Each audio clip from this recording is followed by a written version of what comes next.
This hearing of the Subcommittee on Livestock and Foreign Agriculture to review U.S. international food aid programs, oversight, and accountability will come to order. Now, before I get going any further, I want to welcome a new member of the subcommittee, Trent Kelly from Mississippi. Very glad to have you on the subcommittee and look forward to your contributions. Now, I want to thank each of you for joining us this morning to build off the work begun here 2 weeks ago at the full committee level. At that time, we heard from both USDA and USAID officials who are charged with implementing U.S. international food aid programs about some of the things that are working and others that could be improved.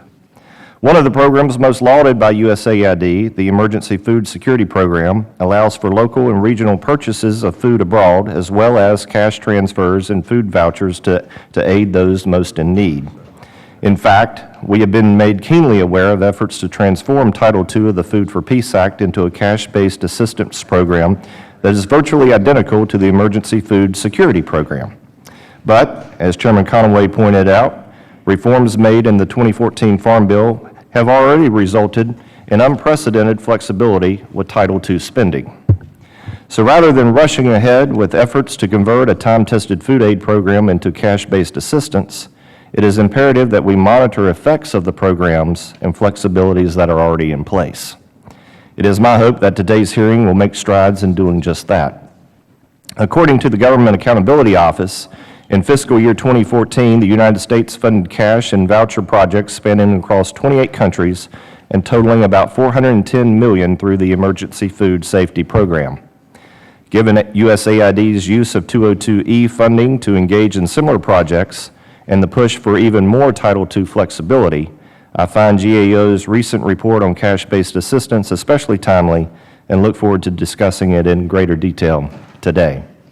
I also look forward to learning more about the USDA and USAID OIG's body of work regarding the agency's implementation of various programs and projects.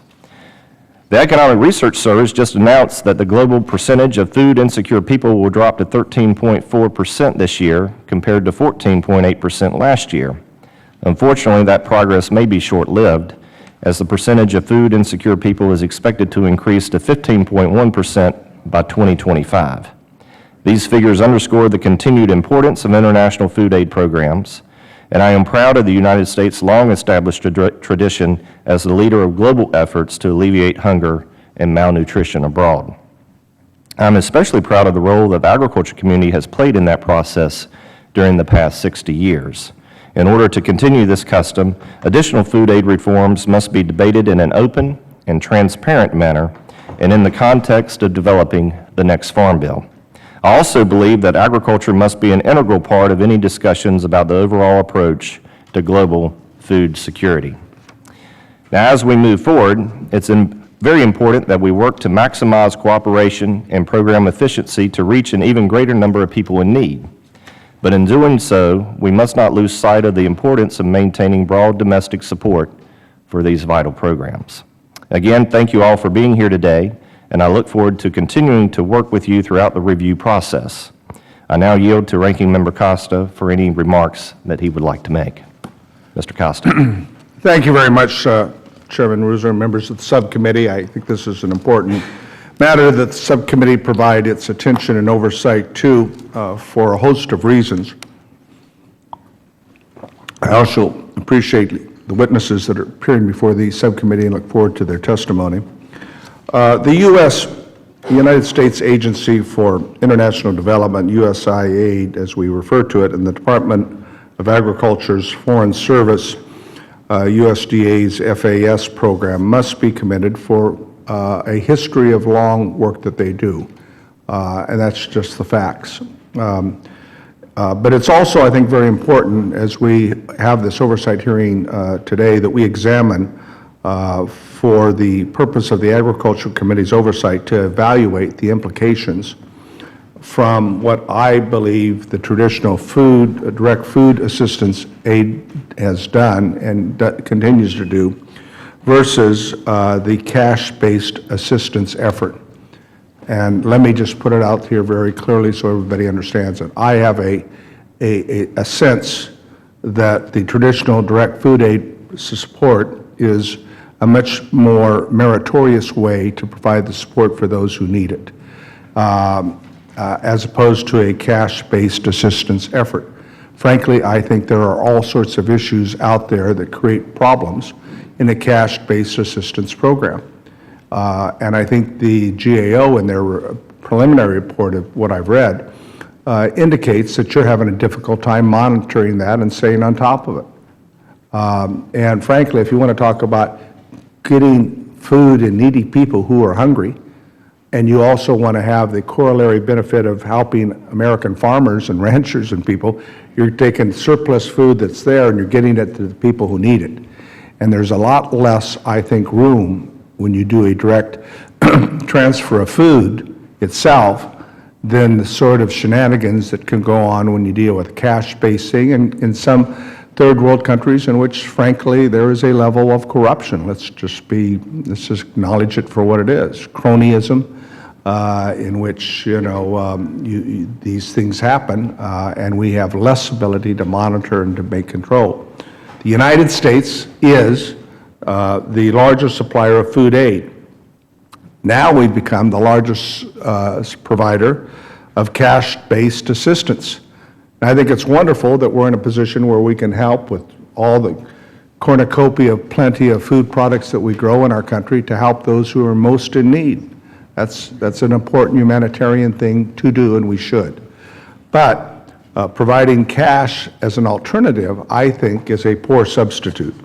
The Agricultural Act of 2014, which the Agriculture Committee spent many long hours, we all spent a lot of hours working on, made several reforms to the international food aid programs to provide greater flexibility to the United States Aid and to the United States Department of Agriculture's Foreign Assistance Service Program. However, there appears to me to be an inherent flaw in the system because despite the flexibility that we provided you, both for the U.S. aid and both for the USDA, in Congress, we've obviously made cuts in your budget, and so we get that. We want you to do more with less. But monitoring that, I think, especially when you're looking at the dual application of the food assistance versus the cash-in, can be dealt with in a significant way by simply relying more on the direct food support as opposed to the cash assistance, where there are much more requirements to monitor to avoid the sort of monies being put into the wrong hands and never getting into the hands of the people who are hungry and who need the food. So we should do all we can, I think, to provide these agencies the support so that they can properly monitor how American tax dollars are being spent. That's what we all care about here, but we also care about doing the right thing. But we ask this in all our domestic programs. So I'm going to look forward to the answers by the witnesses on questions we will ask on how these programs are actually being implemented.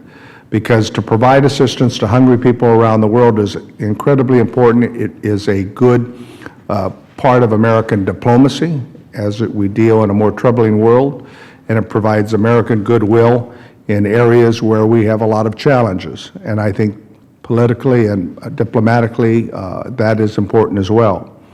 But for the food aid programs to provide the benefits to America's farmers, our ranchers, our transportation systems, to our docks to haul the food out, also, guess what, helps our economy. So for people who are on the Farm Belt, I mean, we move those excess products, they get shipped across the country, they get shipped to ports, people are working. And then, of course, they get sent to those countries where the need is the greatest. So the food aid programs provide benefit to America's farmers, ranchers, its agriculture economy, to its port workers by moving those products abroad. In my home state of California, we produce some of the best food and fiber that helps feed not only everybody in America, but also people around the world. So one of the problems that I see is that the in-kind donations, which a lot of my farmers provide when we have surplus crops and we have crops that are sitting, and being shelved, is that locally sourced products are not adequate and do not come close to matching the quality of the food produced in the United States. Furthermore, based on conversations I've had with local producers, there is a greater network for monitoring commodity-based food areas that I don't think we're taking advantage of, and I'd like your comments there. And finally, I understand that a changing in global economy in many of the locations where these programs operate, it's necessary to be flexible. We get that. I know you need some assistance on flexibility. But we need to make sure that these programs are supported with the necessary resources, and I think that there is naturally a tendency. The cash base is easier. I get that. It's easier to provide it, somebody write a check. But I think it's far more worthwhile and productive to provide the food. And there's a much greater assurance that that food is going to get in the hands of the people who need it the most. So again, I want to thank the witnesses. Mr. Chairman, I want to thank you for having this hearing today, and I look forward to the testimony by the witnesses. Thank you, Mr. Costa. The chair would request that other members submit their opening statements for the record so the witnesses may begin their testimony, and to ensure that there is ample time for questions. The chair would like to remind members that they will be recognized for questioning in order of seniority for members who were present at the start of the hearing. After that, members will be recognized in order of their arrival, and I appreciate members' understanding. Witnesses are asked to limit their oral presentations to 5 minutes. All written statements will be included for the record. Now, I would like to welcome our witnesses to the table.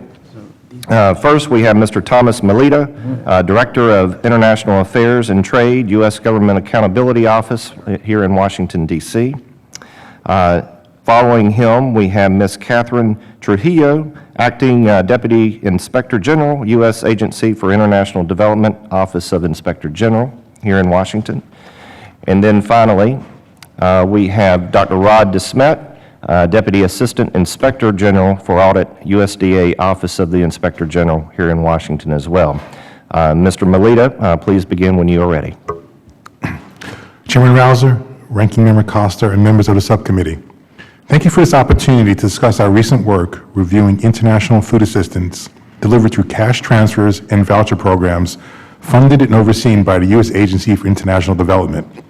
For over 60 years, the United States has provided assistance to food-insecure countries, primarily in the form of food commodities procured in the United States and transported overseas. In recent years, the United States has joined other major donors in increasingly providing food assistance in the form of cash or vouchers. In fiscal year 2014, the U.S. funded cash and voucher projects in 28 countries, totaling about $410 million, with the majority of this funding for the Syria crisis. The United States was the single largest donor of cash-based food assistance in 2014. My testimony is based on a report which was released in March of this year. I will focus on 3 topics. First, USAID's process for awarding and modifying cash-based food assistance. Second, the extent to which USAID and its partners have implemented financial controls to help ensure appropriate oversight of such projects. And third, GAO's recommendations and USAID's response to them. Regarding the first topic, GAO found that USAID followed its internal guidance when it awarded new cash-based food assistance grants. However, USAID lacks formal guidance when modifying these awards. Partners may propose cost or no-cost modifications for a variety of reasons, such as an increase in the number of beneficiaries or changing market conditions affecting food prices. In our review of 13 grant awards that had been modified, GAO found that cost modifications had increased the funding for these 13 awards from about $91 million to $626 million. GAO also found that though USAID requires partners to monitor market conditions, which is a key factor that may trigger an award modification, it does not provide guidance on when and how to respond to changing market conditions. Without guidance on modifying awards, including when market conditions change, USAID cannot hold its staff and implementing partners accountable for taking all necessary steps to justify the modification of awards. Regarding the second topic, USAID relies on implementing partners for financial oversight of cash grants, but does not require them to conduct comprehensive risk assessments to plan financial oversight activities. In addition, it provides little related procedural guidance to partners and its own staff. For projects we analyzed in 4 case study countries, GAO found that neither USAID nor its implementing partners conducted comprehensive risk assessments to identify and mitigate financial vulnerabilities. Additionally, although USAID's partners had generally implemented financial controls over cash and voucher distributions that GAO had reviewed, some partners' guidance for financial oversight had weaknesses, such as a lack of information on how to estimate and report on losses. In addition, GAO found that USAID had limited guidance on financial activities and provided no information to aid partners in estimating and reporting losses. As a result, partners may neglect to implement appropriate financial controls in areas that are most vulnerable to fraud, diversion, and misuse of cash funding. As we noted in our March report, several incidences of malfeasance had already surfaced in this program. It is essential that USAID learn from these circumstances and implement the necessary changes. Regarding the third topic, our March 2015 report included recommendations to strengthen USAID's guidance for staff on improving award modifications and guidance for partners on responding to changing market conditions. GAO also made recommendations to strengthen financial oversight of cash-based food assistance projects by addressing gaps in USAID's guidance on risk assessments and mitigation plans and on financial control activities. USAID concurred with the recommendations in the March 2015 report. Since that time, USAID has indicated to GAO that it has taken some actions to implement these recommendations. According to USAID, it has, among other efforts, issued written guidance on the review and approval of modifications to cash awards. In addition, USAID indicated that they now have a requirement for applicants to provide an assessment of risk of fraud or diversion and controls in place to prevent any diversion. We appreciate USAID's efforts in response to our recommendations. We will work expeditiously with USAID to collect and review evidence, documenting its actions to determine whether they are sufficient to close as implemented any of the GAO recommendations. Chairman Rausser, Ranking Member Costa, and members of the subcommittee, this completes my prepared statement. I will be pleased to respond to any questions you may have. Thank you very much. Ms. Trujillo. Thank you. Chairman Rausser, Ranking Member Costa, and members of the committee.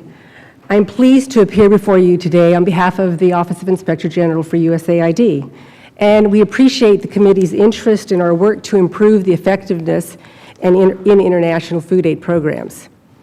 Let me just start out by saying that elements of risk are inherent in all of USAID programs to include food assistance. USAID works in environments that are very vulnerable to fraud, waste, and abuse. And working in fragile countries where there's weak operational and financial systems, there's insufficient capacity, deteriorating infrastructure, it makes it ever so critical that USAID manage and design its programs in considering each one of these risk elements. And for that reason, we conduct our audits and our investigations in a way where we focus on the higher levels of risk that surround USAID assistance programs. In the last 5 years, we have conducted 12 performance audits and reviews and reported 100 recommendations, almost 100 recommendations to USAID to promote the effectiveness and the management of their food aid programs. Together with our investigative work and our audit work, our work has produced more than $18 million in savings and cost recoveries for the U.S. government. Now, our work has primarily addressed the controls and the performance surrounding the efforts in transport, storage, monetizing, and distributing food aid commodities, along with assessing the results of those programs that aid is designing to deal with hunger, malnutrition, agricultural productivity, and helping countries be more resilient to conflict. Across that supply chain distribution, our audits and our investigations have identified risks in all areas and how USAID manages its food programs with Title II commodities. For example, let's just start with shipping and transport. Just last month, the Department of Justice reached an $836,000 settlement with a shipping company that's used by USAID for food transport. Our investigations concluded that that company had been billing USAID for higher prices than it should have, and that had been going on for about 4 years. We've also reported weaknesses in internal controls at USAID implementers levels critical to safeguarding those commodities. Through our direct observations and our validation of inventory, we've identified discrepancies with what the implementers are saying is on hand and what we have been able to verify. And that's often because there's weak internal controls. There's poor record keeping. There's improper segregation of duties. There's mishandling of commodities. There's poor storage conditions. And these weak controls also make food vulnerable to theft as well. For example, in East Africa, U.S. commodities were siphoned off, and they had been sold for an extended period of time. And as a result of our investigation, USAID actually had to terminate this $100 million program. And we've also identified problems with USAID's management of the programs that are designed to help those populations in need. Our work in Madagascar, for example, noted that implementing partners had designed different distribution methods, and as a result of inconsistencies, some beneficiaries were not getting the rations that they needed when they needed them the most. In Uganda, we found poor program management where some individuals were getting commodities that were not part of the targeted population. In Haiti, we found that cooperating sponsors had failed to adopt demonstrated best practices, and as a result, the program failed to reach the optimized number of mothers with infants. And also in Haiti, we saw overlapping with Title II programs and USAID programs. As a result, a few beneficiaries get more than what they're entitled to, and some get less. In Somalia, we found inconsistencies on how USAID vendors and subrecipients were using best practices, and that reduced our with regards to vetting their vendors and their subrecipients. And as we have reduced assurance in those areas that aid is making sure that they're examining whether all these groups have any ties to armed or terrorist groups or any other prohibited parties. We also audited USAID's approach to pre-positioning commodities in the Horn of Africa. And there we noted that USAID had not compared the respective costs and benefits of pre-positioning food in the international ports compared to what it would cost to ship them from the United States, despite the fact that there was an earlier analysis that had demonstrated that shipping from an international post area could cost up to 7 times as more. Lack of key monitoring is a key finding, often frequent with all our findings, and that often explains why these problems have gone unnoticed and other problems that we've identified. For example, poor data quality. We've identified a lack of financial oversight, which the GAO report also too recognized, and also too not complying with branding and marketing issues. Because of lack of monitoring, these issues are not identified in a timely manner, or they're identified when the audits are performed. Monitoring deficiencies are of particular concern to us in conflicted area settings. A substantial amount of food that USAID gives is going to these types of areas. And because of security concerns, USAID, U.S. direct hires cannot get out. Americans cannot get out and actually see these activities.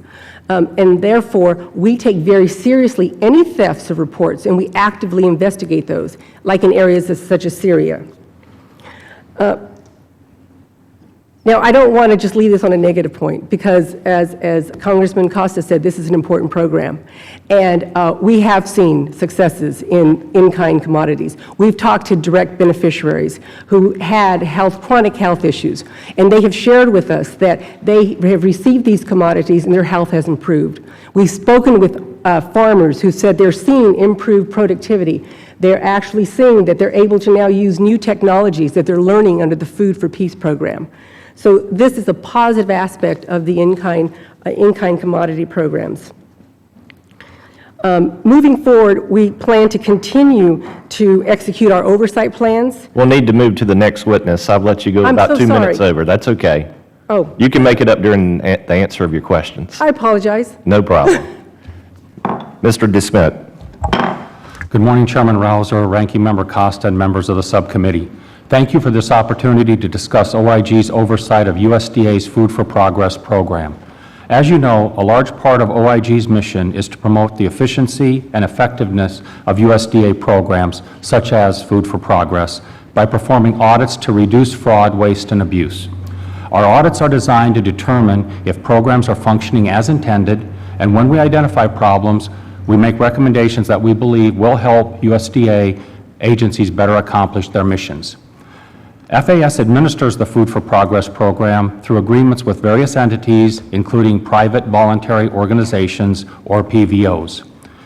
FAS's responsibilities include monitoring these agreements, including the receipt and disposition of donated commodities, in-country oversight, and closeout reviews. Since 1999, OIG has conducted 3 audits addressing FAS's administration of the Food for Progress program. In these audits, we evaluated the effectiveness of FAS's implementation of its corrective actions to prior audit recommendations. Although we have found improvements in FAS's administration of the program, we continue to report systemic internal control weaknesses. Many of these weaknesses could have been mitigated if FAS had effectively implemented corrective actions in response to OIG's earlier recommendations. In response to our 1999 audit, FAS agreed to strengthen its management controls. However, in 2006, we found that FAS had not effectively implemented corrective actions to address previously reported weaknesses in its oversight of PVO agreements. We reported that FAS controls for monitoring PVOs could not provide reasonable assurance that USDA program objectives were being met or that funds were being spent appropriately. OIG commends FAS for taking several positive actions in response to our 2006 audit. However, many of the systemic deficiencies identified in 1999 and 2006 continue. In our 2014 report, OIG again reported that FAS does not have effective controls in place to monitor and close out its agreements with the PVOs. These weaknesses resulted in questioned and unsupported costs totaling over $685,000. As a result of these findings, OIG specifically recommended that FAS designate a senior management official with sufficient authority to ensure that all current and prior recommendations are fully addressed in a timely manner. GAO and private consulting firms contracted by FAS have reported similar internal control weaknesses. In 2011, GAO recommended that FAS establish a monitoring process for measuring program progress and develop policies and procedures for closing out grant agreements. And in 2013, a private consultant reported that FAS still has significant internal control issues with respect to oversight and accountability. Based on our audits, together with work from GAO and independent consultants, we concluded that until FAS strengthens its management oversight and accountability, it cannot ensure that federal resources expended on the Food for Progress program are being efficiently and effectively utilized. This concludes my testimony. I again want to thank the subcommittee for the opportunity to brief you today, and I welcome any questions you may have. Thank you very much. We'll have 5 minutes for questions, and I'm going to start off with Mr. Melita. It's my understanding that 202E funds may be used to augment those funds specifically allotted for monitoring, oversight, and evaluation. However, it seems that USAID, especially after the changes made in the last Farm Bill, is more focused on using 202E funds for cash-based assistance that is already possible through the separate Emergency Food Security Program. Do you agree with that assessment, and do you think that 202E funds could be used more efficiently to improve the monitoring of deficiencies identified in your work? We recognize that the Farm Bill 2014 gave AID more flexibility for using 202E and also increased the funding by about 50%. We are in conversations with your staff about actually looking at how those funds are being used. We currently don't have a good handle on exactly how AID is using those funds, but one of the things we definitely want to understand is whether or not they are taking advantage of the flexibilities they have for monitoring and evaluation. That is an area we've concerned haven't been done enough, and 202E does seem like a funding source for them to actually address these deficiencies. Ms. Trujillo, we sometimes hear about inefficiencies with in-kind donations, but USAID, OIG's body of work suggests that most problems with in-kind assistance are due to the on-the-ground implementation issues and a general lack of oversight and monitoring. In other words, it sounds like most of what you have observed is simply the result of USAID's mismanagement of the authorities already granted and failure to act on a litany of recommendations OIG has made. Is that a fair assessment in your view? As I shared in my testimony, we've covered in the last 5 years 12 different audits and reviews. And if looking across the entire body of work, monitoring has been an issue that we've identified as a cause for many of the problems that we have seen in the management of these programs. So we have reported that as a program deficiency with USAID's oversight, and also to the oversight responsibilities that the different implementing partners are responsible to do as well. They have, as part of their plans, they're required to identify their monitoring plans, and we often find those plans lacking in implementation. Well, as a natural follow-up, could we not see the same, if not worse, problems with cash-based assistance? And as I mentioned, there's risk that's inherent in everything that USAID does, whether they're using any type of cash modalities, local regional purchases, or the in-kind. Yes, if there are vulnerabilities and aid is not taking the appropriate actions to mitigate those vulnerabilities and those risks, we are going to see losses, and we are going to see a higher risk of loss in those areas. Aid works in environments where, as Congressman Costa said, are vulnerable for fraud, waste, and abuse. So it's critical that those internal controls and those mechanisms are put in place for any kind of modality that aid uses. Mr. Melito, in our last hearing, it was implied by USAID that delivery of immediate cash was very limited. Yet, as many of you know, during a full committee hearing, I sit almost up there at the witness table, and so I heard this firsthand. The USAID witness stated, "It is not cash in terms of $100 bills, it is vouchers." Now, is it true that cash assistance is only in the form of vouchers, or are you aware of cases where USAID is indeed handing out cold hard cash for food assistance? Mr. Chairman, we are well aware of the use of cash, physical cash in the system, and my team observed the distribution of cash in both Niger and in Kenya. That completes my question. Mr. Costa? Yes, thank you, Mr. Chairman, and I want to apologize in advance to members of the subcommittee and witnesses. I have another hearing going on concurrently on an important piece of legislation affecting California and the drought conditions, so I'm going to ask these questions in the next 5 minutes, and that will probably be the extent of my presence for this morning. For all the witnesses, I mean, you've given as kind of your pros and cons on direct food aid versus cash-based assistance. Let me just quickly ask all three of you in your preference. Mr. Mello, direct food aid or cash-based assistance? They're both the right choice in certain circumstances and the wrong in the other. And part of what we are doing now at GAO is as a follow-on study to try to understand when those circumstances are correct. Ms. Trio? I have to echo Mr. Melito's comments. Aid has to make complex decisions on how they're going to balance that, and it's important that those You're saying one size doesn't fit all. One size does not fit all, correct. Okay, and do you agree, Mr. Demet? Sir, USDA has not done any work on the cash-based side. You haven't. Now, it's interesting because a lot of us, as a part of our fact-finding, find ourselves in different parts of the world, and when we get our mission briefing at embassies, there usually is a representative of the USDA. I would assume that the USDA representative and our embassy there in this country that's providing where support is being received, either cash-based or direct food aid, would have a sense, along with some other elements of the embassy, as to what's the best way to provide that. I mean, is that some sort of a consultation process? How's the decision ultimately made as to which size fits? When we were looking at the grant approvals for the cash program, it was a dialogue between the implementing partners and AID, and it did involve issues of how quickly the food may be needed for the emergency, the availability of food in the market itself, because if there isn't food in the market, then the cash program is not going to work, as well as the appropriateness of it.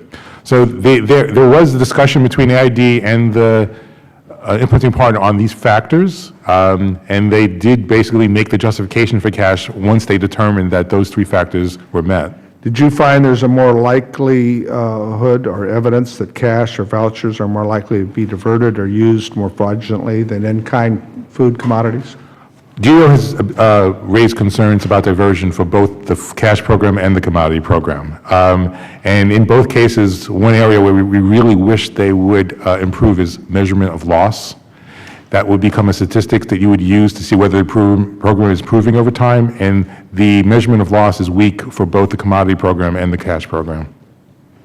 Did your study end up taking a look at what other contributors, I mean, on the international community, there are folks in the EU and others that also provide support and assistance, whether they were providing in-kind food donations or cash?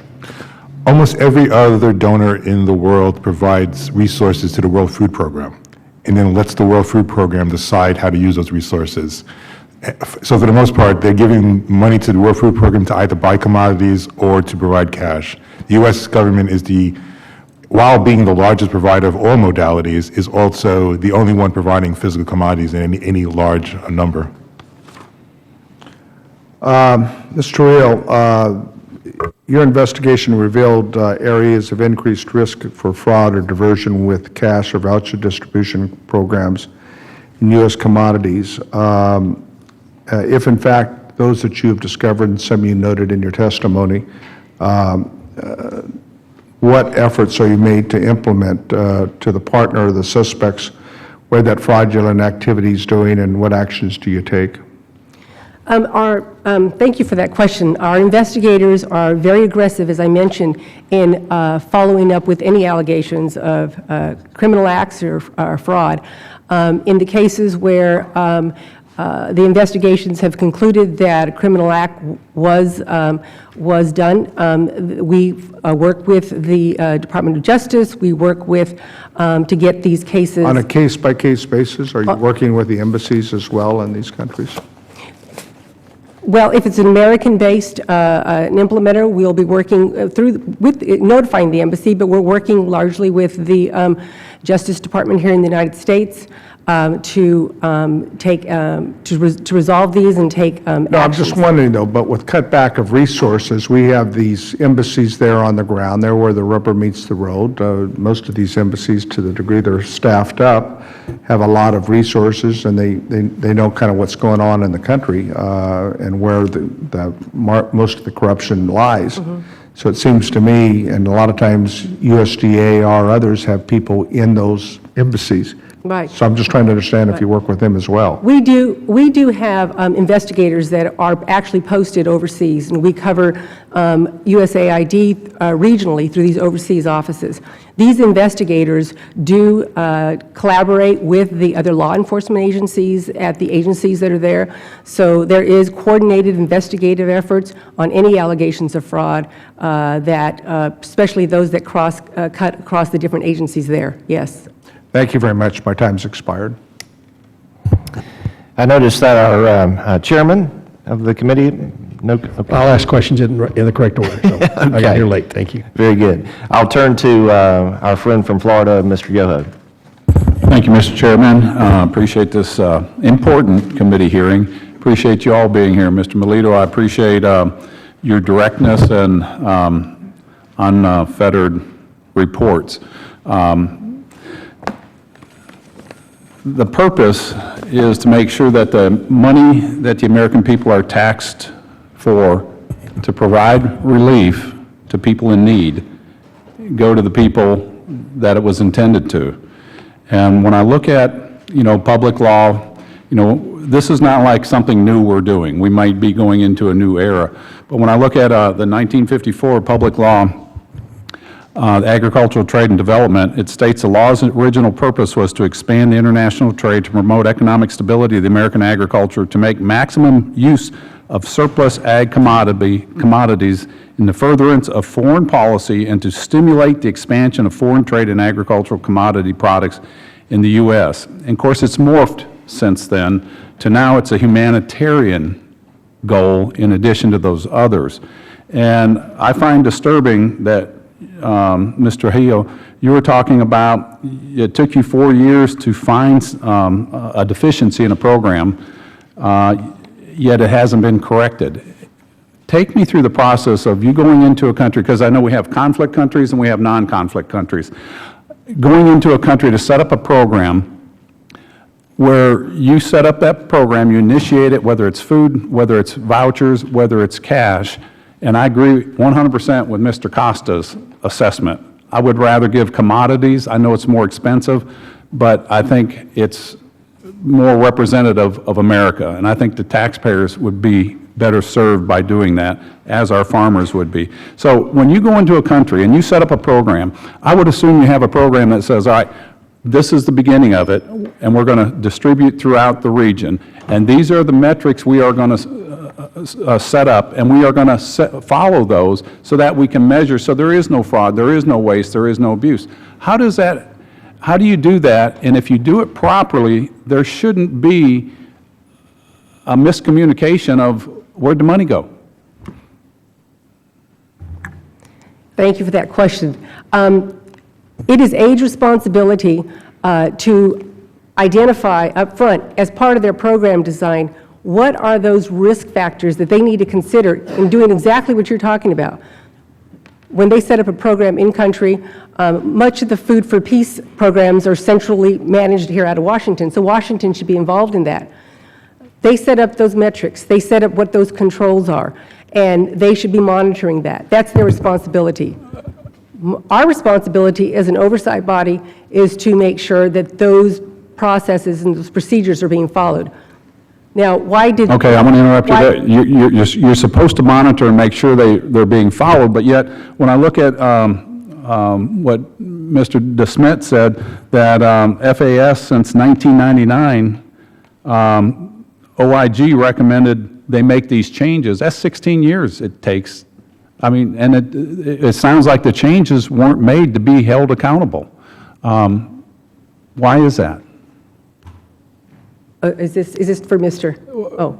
Well, you're the one on the ground. He's up in Washington.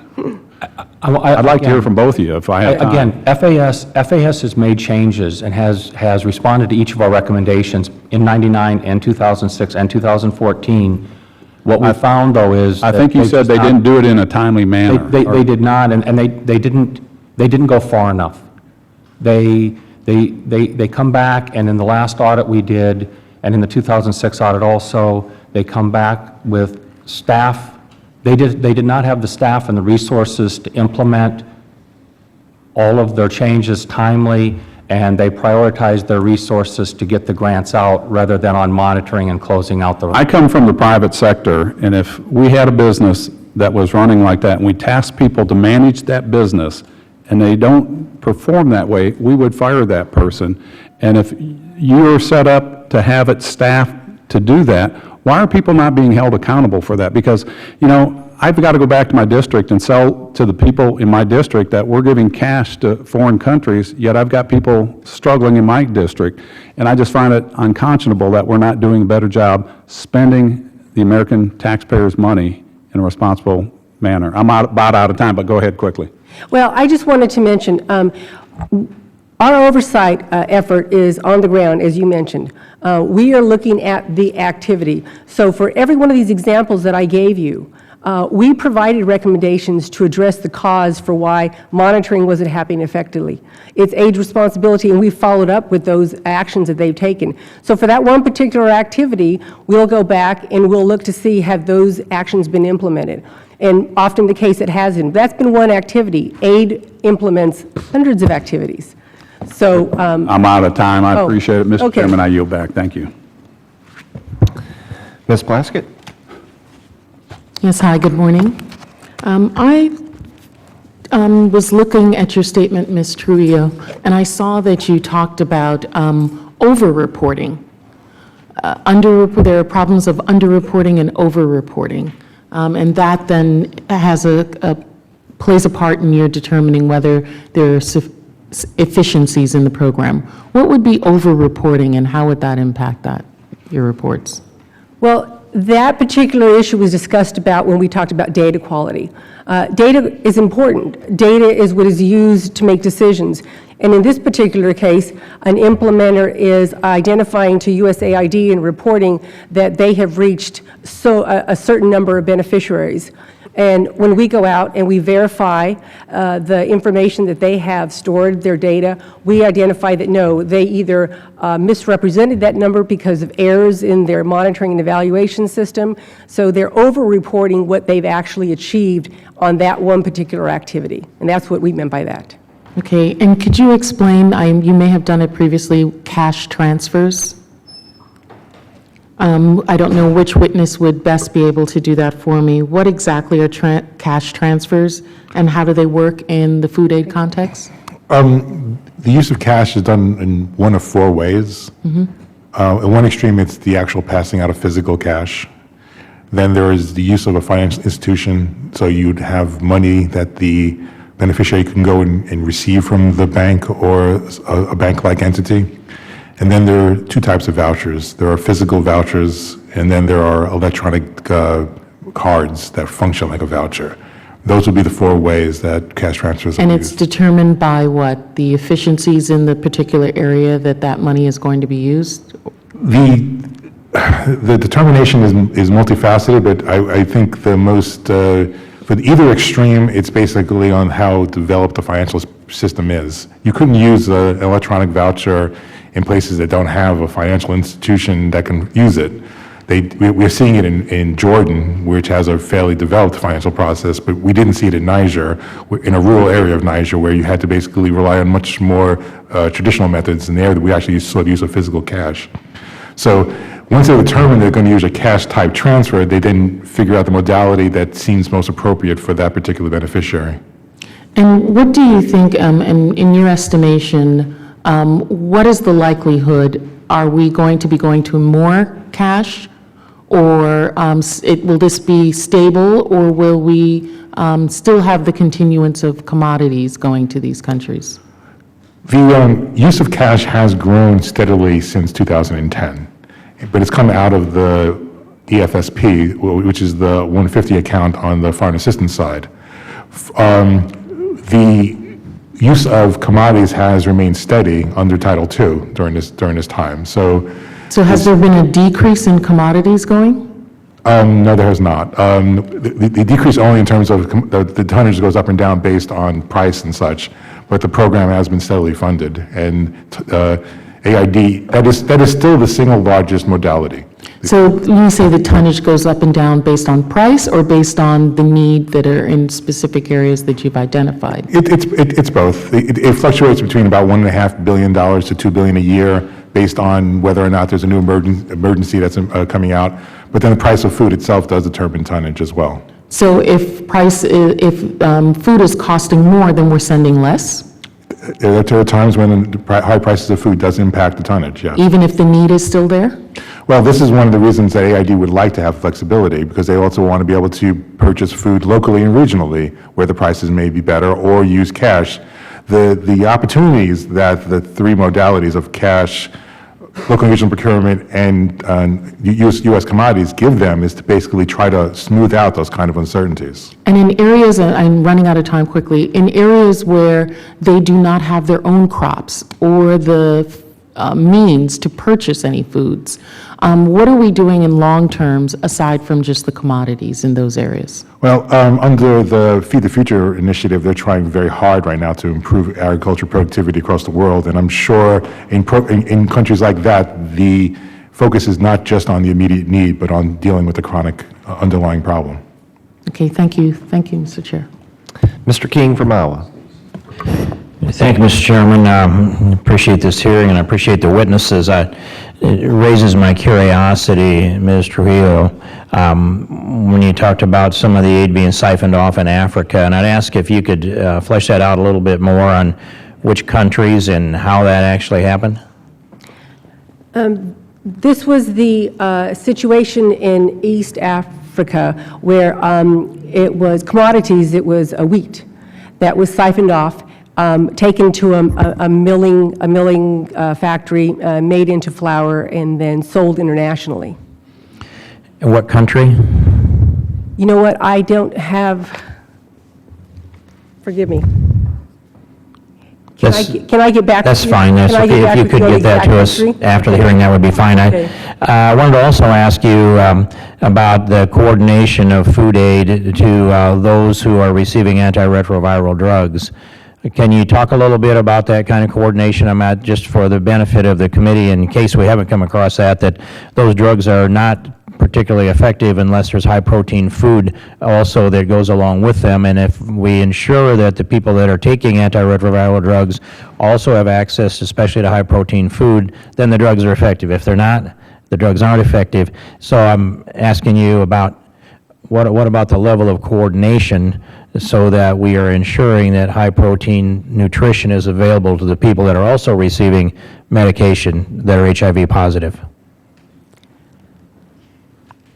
When we design our audits to look at USAID's programs that are intended to reach individuals who have these nutritional needs, we look to that to see if the commodities, the food that they're getting is being distributed in accordance with the way they intended to distribute it.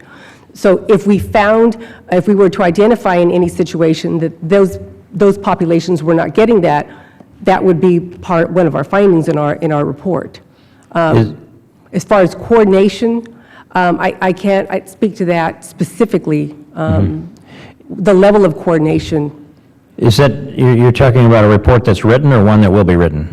No, I'm just saying that in the course of our oversight work, I mean, we conduct performance audits for the purposes of determining if USAID is achieving its intended results. For example, I think I spoke to a situation in Haiti where we identified that a consortium of implementers were using inconsistent distribution practices. And we noted a population of mothers with infants who should have been getting more nutritional assistance, more nutritional help, but they were overlooked because of these inconsistent practices. Could you explain what an inconsistent distribution practice is when you use that vernacular? Yes, I can. I apologize for my technical vernacular. AID uses a one implementer who then might be implementing with other partners. Each partner has maybe a geographic responsibility. The concern, and what we've brought up many times, is that even though AID's working with one partner who's working with 4 partners, everyone is pretty much working how they see it best fits their needs. But sometimes there's best practices that could be adopted across all of the implementing partners to ensure that there's fairness and equity across all the distributions. We don't see that. Sometimes somebody's doing a practice that's much better than others, but it's not being effectively coordinated. Sometimes someone will come up with a very good idea and make it more efficient, Yeah. as well as sometimes it gets out of control. It's the Right. nature of the beast. So we see more efficient work in one area than we see in the other, and it's under the same program. I'm also interested in, is there essentially a holistic view of this, particularly in Africa, where if they had irrigation water, they've got soil that would produce. Are you aware that there's any effort putting together a package that could eventually transition us out of this food aid and into the support for ag production so that they could sustain themselves?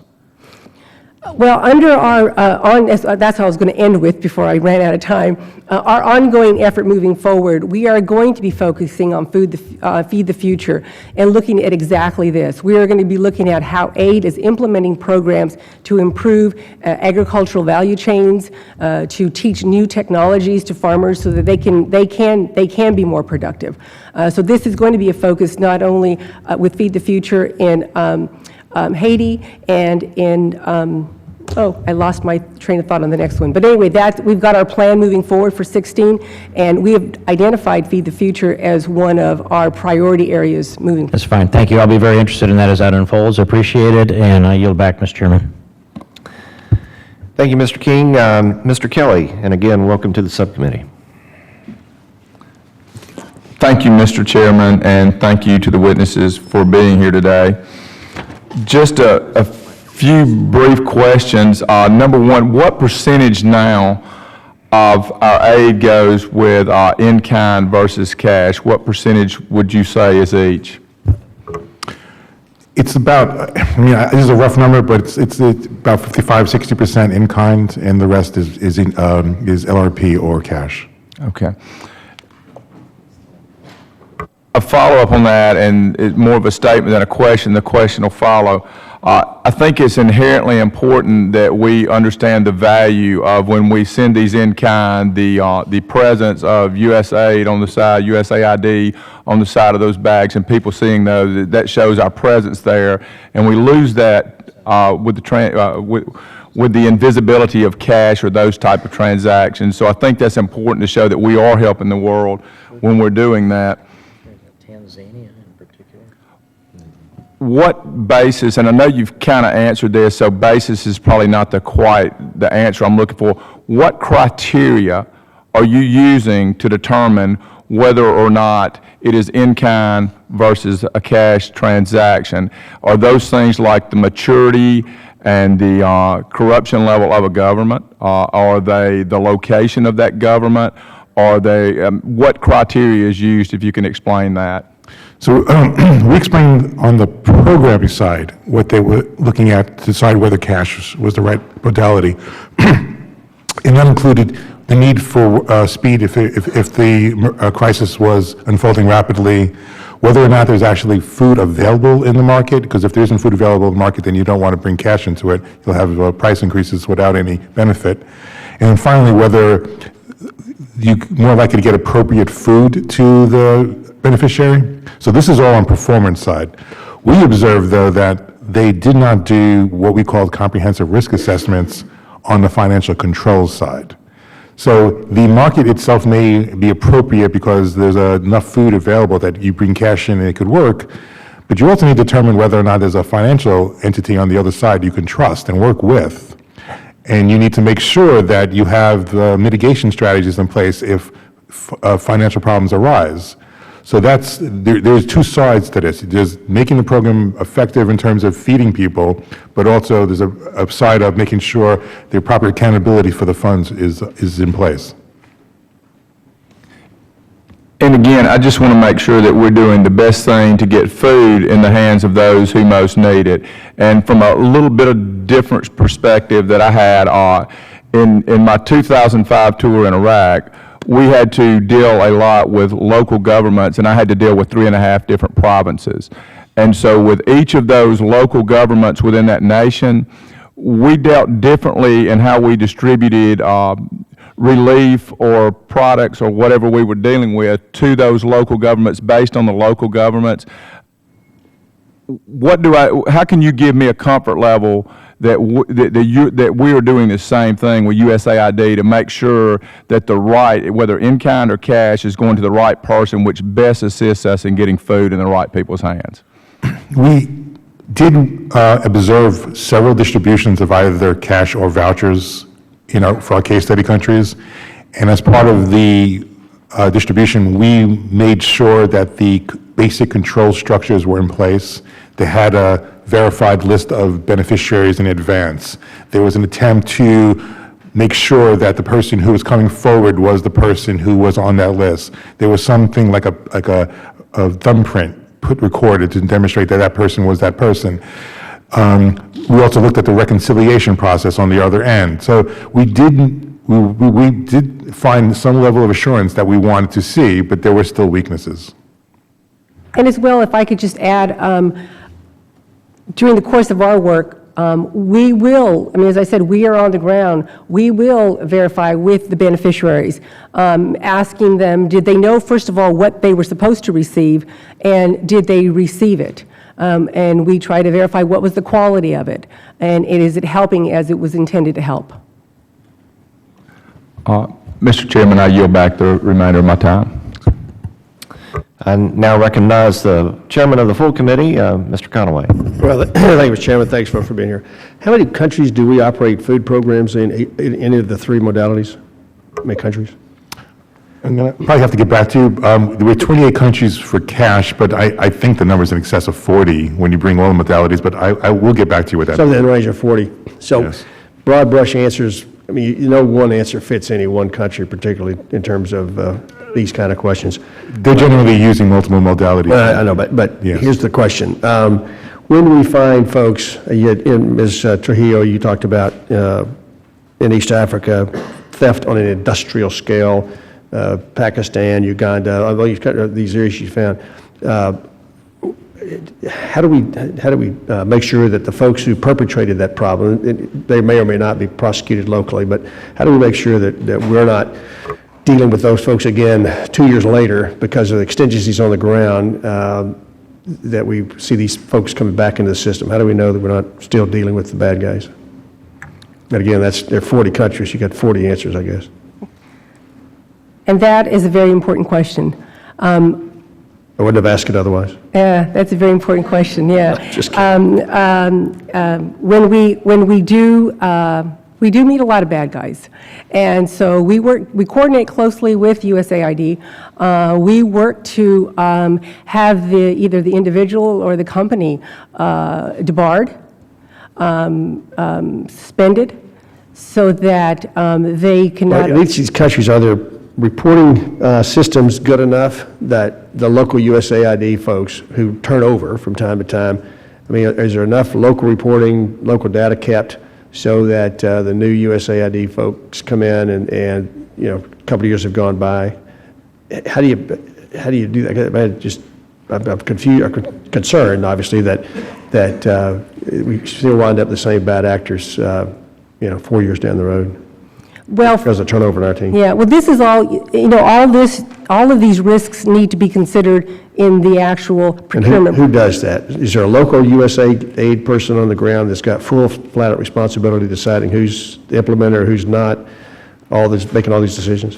Where USAID operates a mission office, which they operate in close to 100 countries, there are contracting officers and agreement officers who have that responsibility to take proper due diligence and ensure that during the solicitation process and the award process, that there are decisions made and they've gone through and determined if there's any individuals who shouldn't be receiving awards, they're not getting it. Now, is it foolproof? Yeah. You You have a know, fighting you'll see chance, though, people, move from one to the other, and they've had problems with one, and you see them pop up in another. So, and that's when we hear about that from an investigative standpoint. As I've mentioned in my testimony, we are very aggressive at following up on these types of activities and any allegations of. You had one sentence about Haiti. It said, you found duplication across Food for Peace activities in Haiti, where Title II programs were overlapping with other USAID activities. Give us some details on that. Flush that out for us.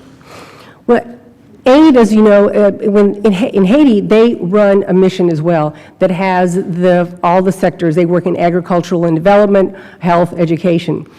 In those portfolios where they are also trying to reach beneficiaries to help them with health issues and with food issues, they're running programs. The Food for Peace office is running programs as well.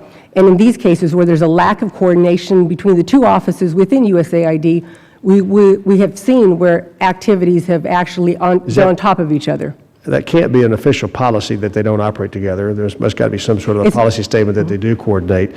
Is that failure personality driven in this instance? The two people running one Food for Peace, the other running the Title II didn't get along, or they just didn't care? What was the issue there?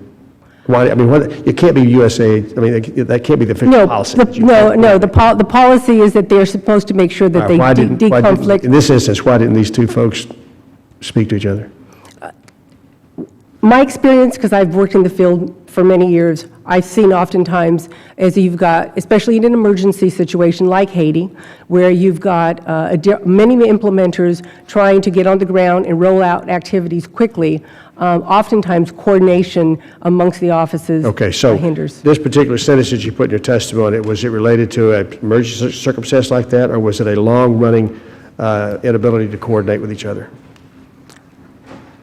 You know what, Would you mind getting back to us on that? I will get That's back a to you different on issue. that. If you've I don't got- want to. You've got an emergency circumstances going on, we all do things to try to, but if it's a systemic issue that lasted over a period where it shouldn't have, then that would be a different circumstance. You'll get back to us, I appreciate it. I will get back to you. Thank you. I Thank you. appreciate the you. questions. This is a big deal to us on the Ag Committee. I understand. The ratio between food aid, cash, local purchases, all of that is a keen interest to the committee, as you've seen today. So thank you all for being here. Appreciate it. Mr. Newhouse? Thank you, Mr. Chairman.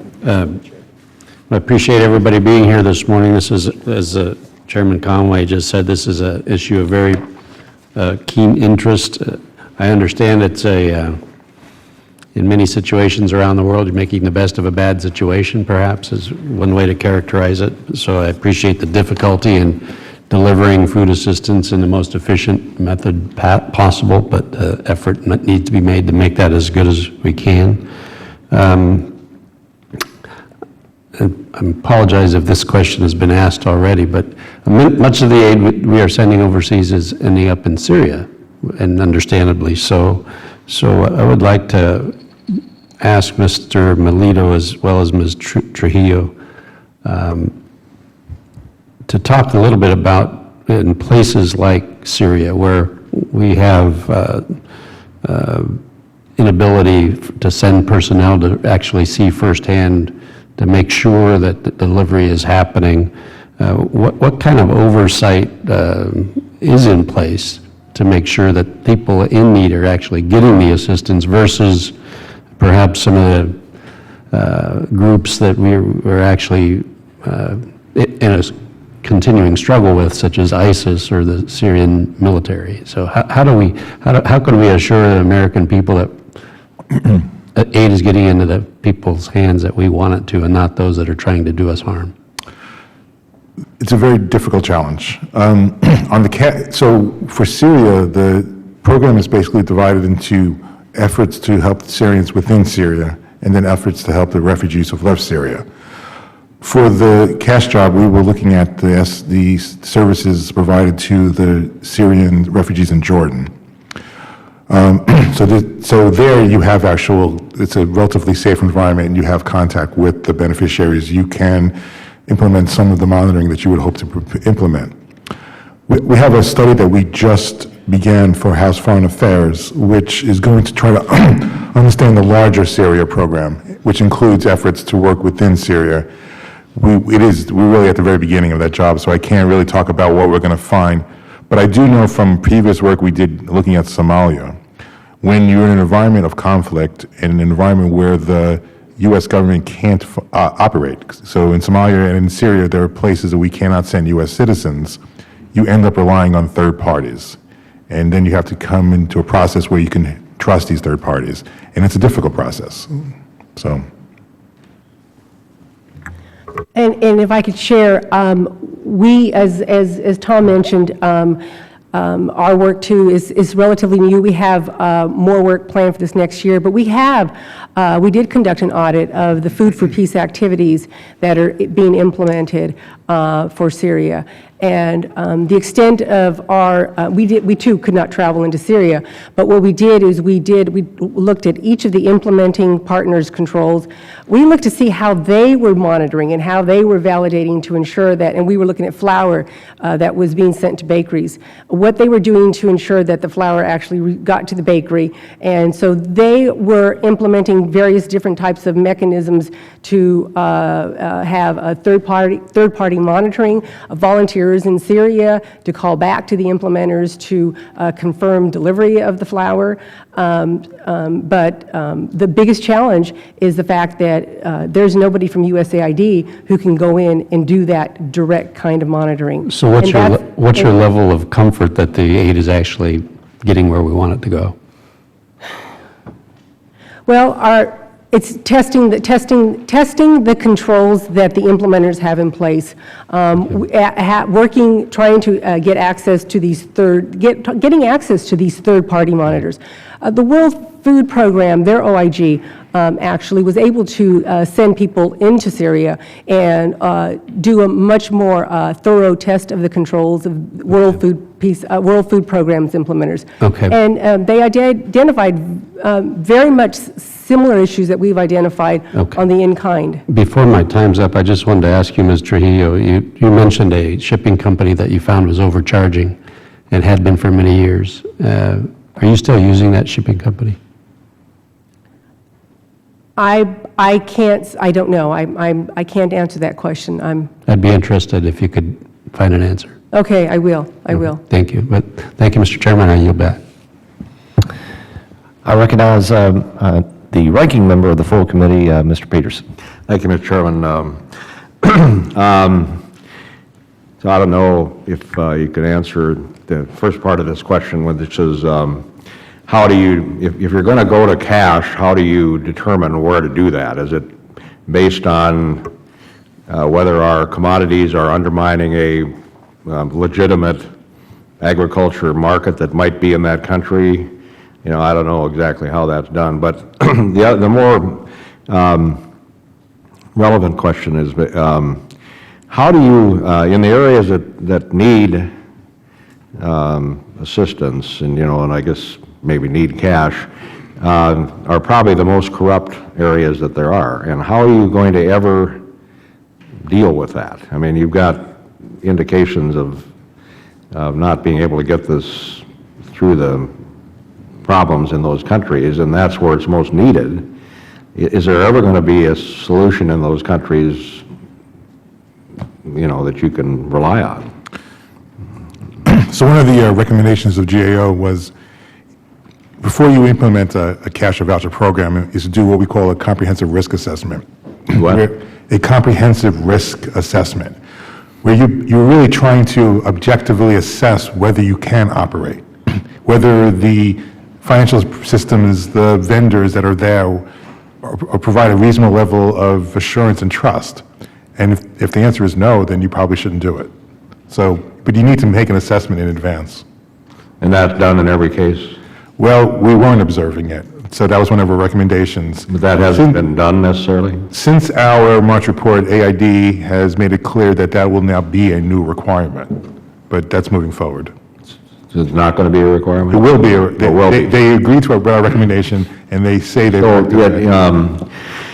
I don't know how many of these countries have a viable ag system. They have so many problems in terms of lack of marketplace and infrastructure and, too small of farms and all kinds of other problems.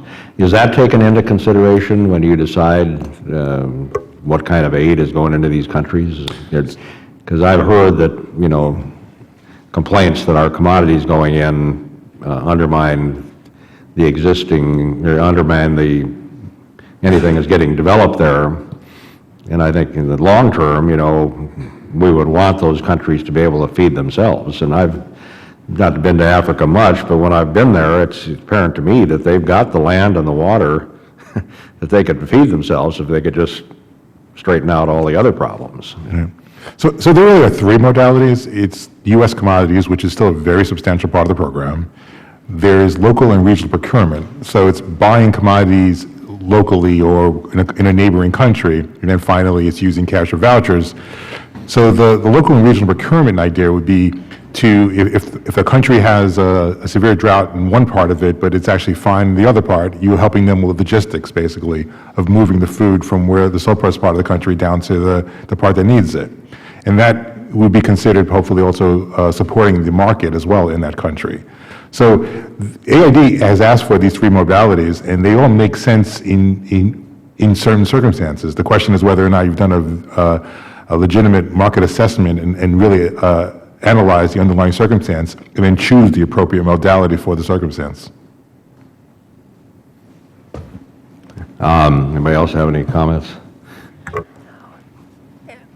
I mentioned in my statement that under the Food for Peace, we're going to be looking at USAID. We have been looking at USAID's role in providing assistance to these farmers and teaching them new ways on agriculture.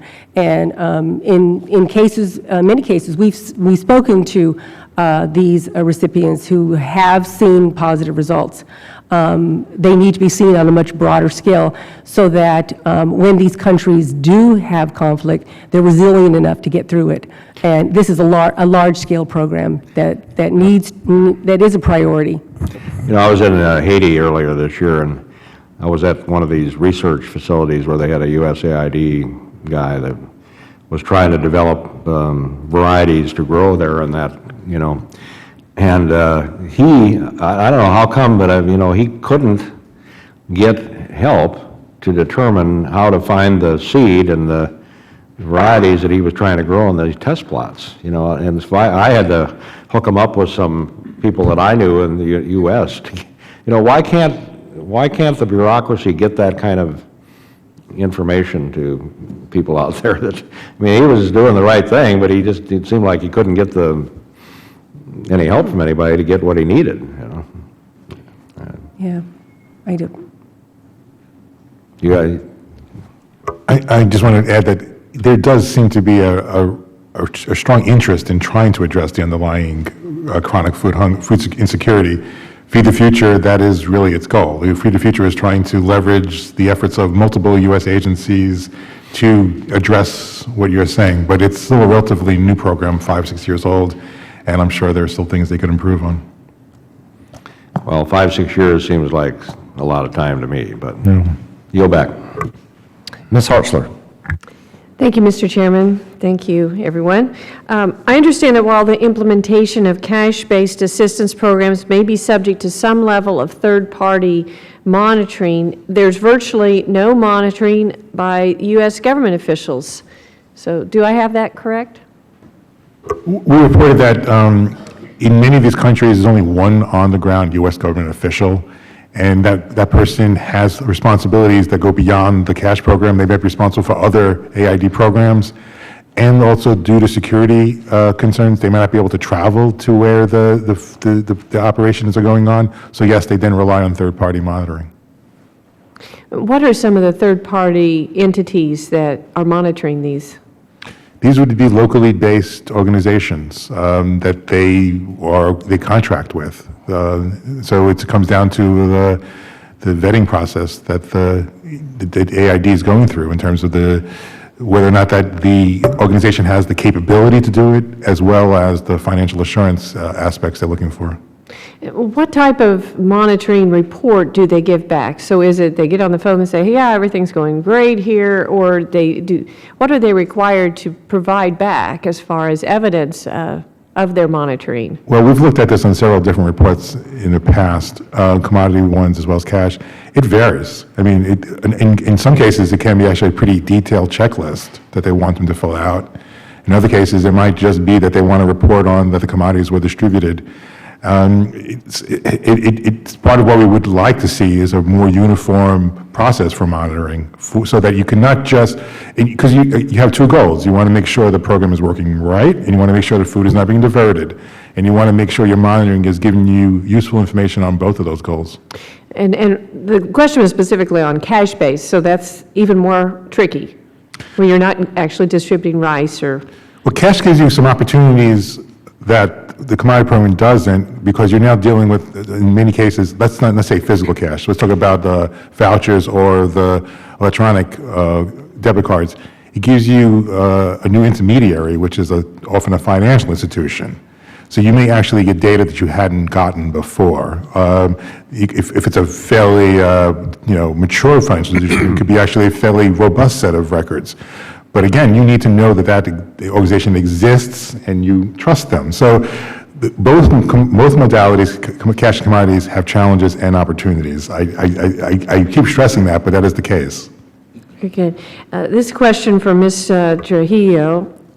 It appears that most of USAID OIG's work has focused on auditing the implementation of programs made possible through in-kind assistance. Given USAID's continued push for greater flexibility, in addition to that recently provided by the Farm Bill, why has the OIG not focused more of its attention on the implementation of cash-based programs? Thank you for that question. Over the last 5 years, as Tom has mentioned, and I think you've read, in-kind is still the bulk of the food assistance that USAID is responsible for. The use of the cash modalities with Title II funding it's a relatively new concept. As the level of funding continues to grow, then we look at our work based on where's the highest risk. And so as the level of cash modalities grows, the risk grows, and we will be then redirecting our resources to focus on that area of the management of the cash and the controls of the cash. Okay, very good. I yield back. Thanks. I want to thank all the witnesses for your testimony today and your input. This has been a very helpful in terms of information gathering that will be quite useful as we move forward, particularly as we begin preparations for the next Farm Bill, which seems crazy to think that it's already around the corner, but in essence it is. And time flies, as we all know. And certainly up here, the days are long, but the years are short. And I have learned that very quickly in my 6 months here as a member. I want to state for the record that under the rules of the committee, the record of today's hearing will remain open for 10 calendar days to receive additional material and supplementary written responses from the witnesses to any questions posed by a member. This subcommittee on livestock and foreign agriculture hearing is now adjourned.